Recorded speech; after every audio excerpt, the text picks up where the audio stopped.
এখানে কমান্ডো গুলো গুলি চালাচ্ছে ভালো লাগছে, কিন্তু দেখুন গুলি লাগছে কই। ওপরে এই পেপার গুলোর দিকে খেয়াল করুন, দেখুন একটাও গুলি ওখানে লাগছে না। এই সাদা আর লাল গাড়িটার মাঝখানে দেখুন একটা মানুষও নেই। একটু দূর থেকে দেখলেও বুঝতে পারবেন ওখানে কোনো মানুষ ছিল না, কিন্তু যখন ক্যামেরা অ্যাঙ্গেল চেঞ্জ হয় দেখুন ওখানে কতগুলো লোক দাঁড়িয়ে রয়েছে। এখন এরা কোথা থেকে আর কিভাবে এলো আমাকে জিজ্ঞেস করবেন না প্লিজ।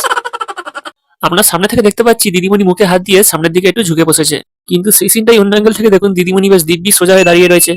কথা কি ক্লিয়ার না ভেজাল আছে? ভদ্রলোক কি বলছেন একবার ভালো করে শুনুন।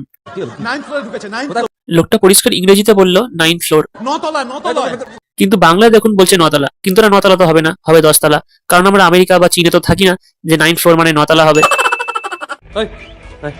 এই পুলিশ অফিসার এই সিকিউরিটি গার্ডকে আই বলে সম্বোধন করছে, কিন্তু একবার দেখুন এই সিকিউরিটি গার্ডটার বয়স এই পুলিশ অফিসারটার বাবার বয়সী, তাই বলে আই বলে সম্বোধন করছে। এনে তো হয়তো আপনি বলে বা তুমি বলেও বলতে পারতো, কিন্তু আয়। যাক, আসা যাক পরের ভুলটায়। এখানে পুলিশে কি বলছে শুনুন। এখানে পুলিশদের ইনফর্ম করা হলো যে কোনো টিম গিয়ে বাচ্চাটাকে তার বাড়ি থেকে বিধাননগর থানায় যাতে যত তাড়াতাড়ি সম্ভব নিয়ে চলে আসে।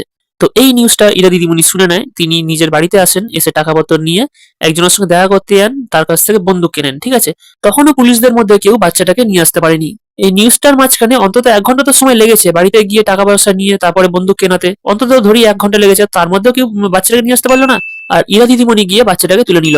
আচ্ছা, আমি এটা মেনে নিলাম যে এটা আগে ওদের প্ল্যান ছিল ইকলাক আর ইরা দিদিমণির, তাই জন্য বাচ্চাটাকে ধরলাম ইরা দিদিমণির কাছে আগে থেকে ছিল। কিন্তু ইরা দিদিমণি তখন বন্দুকটা কেন কিনলেন ওই ইমার্জেন্সি টাইমে? উনি যখন আগে থেকে প্ল্যানটা করেই রেখেছিলেন তো বন্দুকটাও আগে নিয়ে নিতে পারতেন। কি বলছিস তুই?